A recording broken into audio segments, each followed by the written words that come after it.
नमस्कार दोस्तों, आज हम अध्ययन करेंगे वर्ड विचार। वैसे वर्ड क्या होता है, पहले इसकी बात करेंगे। भाषा की लघुत्तम इकाई या सबसे छोटी इकाई क्या होती है?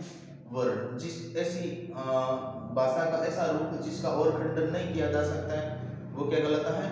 वर्ड। परिभाषा देख लेते हैं। भाषा की सबसे छोटी इकाई जिसका और खंडन नहीं किया जा सकता,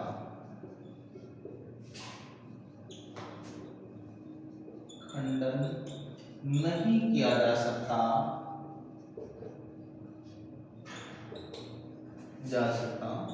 वर्ण कहलाता है। या इसे इस रूप में भी कह सकते हैं कि भाषा की लघुत्तम इकाई वर्ण कहलाती है। वैसे हिंदी में वर्णों की संख्या है 44। वर्णों की संख्या कितनी है? 44। और 44 में दो वर्गीकरण है। एक हो जाएगा स्वर, स्वरों की संख्या होती है 11, और एक होता है व्यंजन, व्यंजनों की संख्या होती है 33। कुल मिलाकर के हमारे सामने वर्णों की संख्या कितनी आई? 44। अब बात करेंगे स्वर की। स्वर क्या होता है? ऐसे वर्ण जिनका स्वतंत्र रूप से उच्चारण किया जा सकता है, स्वर कहलाता है। स्वतंत्र उच्चारित होने वाले ध्वनि समूह क्या कहलाता है? स्वर। और व्यंजन क्या होता है? ऐसे वर्ण जिनका स्वतंत्र उच्चारण नहीं किया जा सकता या स्वरों की सहायता से बोले जाने वाले वर्ण व्यंजन कहलाते हैं। तो बात करते हैं स्वर की परिभाषा।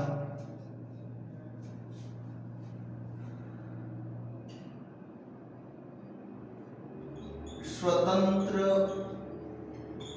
उच्चारित होने वाले वर्ण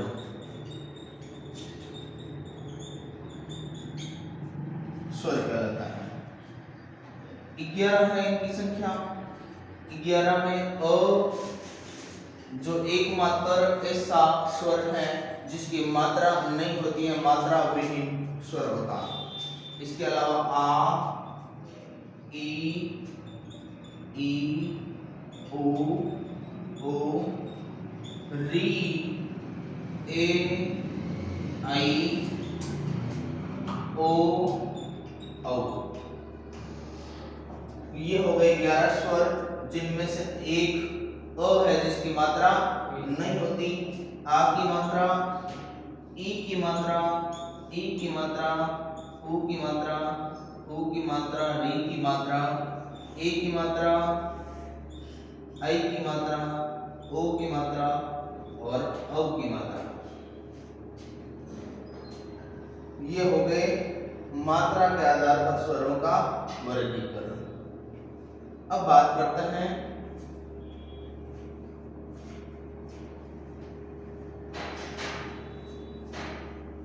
स्वरों के भेद कितने होते हैं। स्वरों के दो भेद होते हैं, ह्रस्व स्वर या इन्हें लघु स्वर भी कहा जाता है, और दीर्घ स्वर। कौन कौन से भेद हैं स्वरों के? दो भेद हैं। स्वर कितने प्रकार के होते हैं? दो प्रकार के। दो प्रकार कौन कौन से होते हैं? ह्रस्व स्वर, ह्रस्व स्वर और दीर्घ स्वर। ह्रस्व स्वर को मूल स्वर भी कहा जाता है, मूल स्वर, या इन्हें लघु स्वर भी कहा जाता है। दीर्घ स्वर को संधि स्वर कहा जाता है। क्या कहा जाता है? संधि स्वर। ह्रस्व स्वरों की संख्या है 4। कितनी है संख्या? 4, जिसमें आ जाएंगे अ, ई, ओ और री। दीर्घ स्वरों की संख्या 7 है। 7 और 4 11 हो जाएगी टोटल। इसमें आ, ई ओ ए आई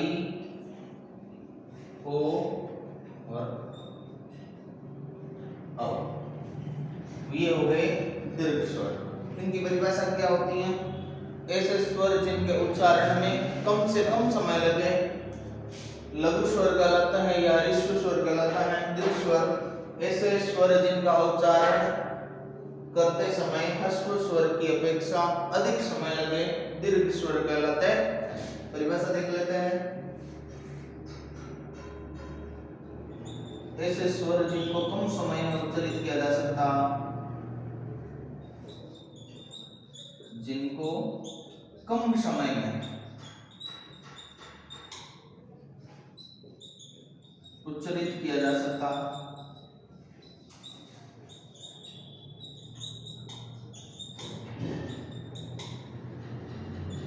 लघु स्वर कहलाता है।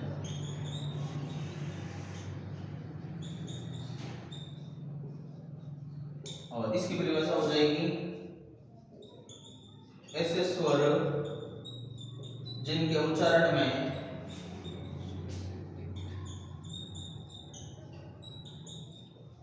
लघु स्वर की अपेक्षा अधिक समय लगे, अधिक समय लगे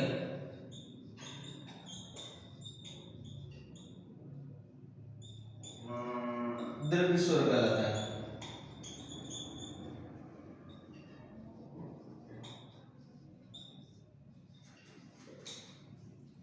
अब बात करते हैं व्यंजन की। स्वरों का वर्गीकरण हो गया। हमें 3-4 चीजें ध्यान रखनी है। वर्ण क्या होता है? भाषा की सबसे छोटी इकाई। इसमें के 2 भेद हैं, स्वर और व्यंजन। स्वरों की संख्या कितनी है? 11। 11 में ह्रस्व स्वर और दीर्घ स्वर 2 भेद हैं। ह्रस्व स्वर ऐसे स्वर जिनके उच्चारण में कम समय लगे वो ह्रस्व स्वर कहलाते हैं। इनकी संख्या कितनी होती है? 4 अ ई उ और री। दीर्घ स्वर जिन्हें संधि स्वर भी कहा जाता है, इनकी संख्या 7 आ ई उ ए आई ओ औ। यानी जो संधि के द्वारा निर्मित स्वर है वो क्या कहलाता है? दीर्घ स्वर। ऐसे स्वर जिनके उच्चारण में लघु स्वर की अपेक्षा अधिक समय लगता हो क्या कहलाता है? दीर्घ स्वर कहलाता है। अब बात करते हैं व्यंजन की। किसकी बात करेंगे? व्यंजन की।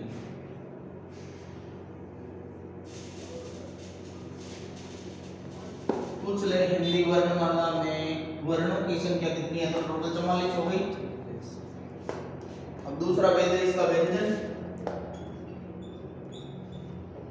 और व्यंजनों की संख्या है 33। कितनी है संख्या? 33। इसको किसमें बांटा गया? वर्गों में। वर्गों में विभाजित किया गया। क वर्ग, च वर्ग, ट वर्ग, त वर्ग, प वर्ग। ये 5 तो हो गए वर्ग। क्या हो गए? वर्ग।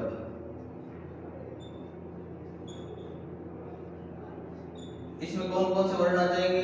क, ख, ग, ग और अंग। च, छ, ज, ज और य। ट, ठ, ड, ढ, ण। त वर्ग में त, थ, द, ध और न। ये सब हल चिन्ह युक्त है। कैसा है? हल चिन्ह युक्त, यानी इनका स्वतंत्र उच्चारण नहीं किया जा सकता। इनको किसकी सहायता से बोला जाएगा? स्वरों की सहायता से। प वर्ग में प, फ, ब, ग और म। इसके अलावा अंतस्थ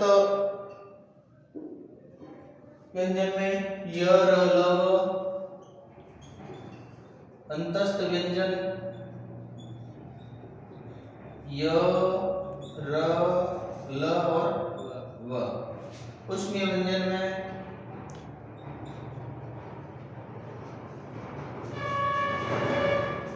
श, स,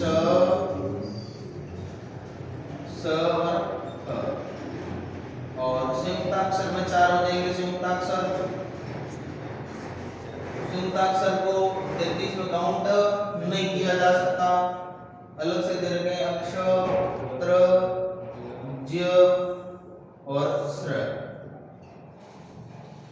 ये चार क्या है? संयुक्ताक्षर। इसके अलावा दो उत्सित हैं, ड और ड, जिनके नीचे नुक्ता लगा हुआ हो, उत्सित।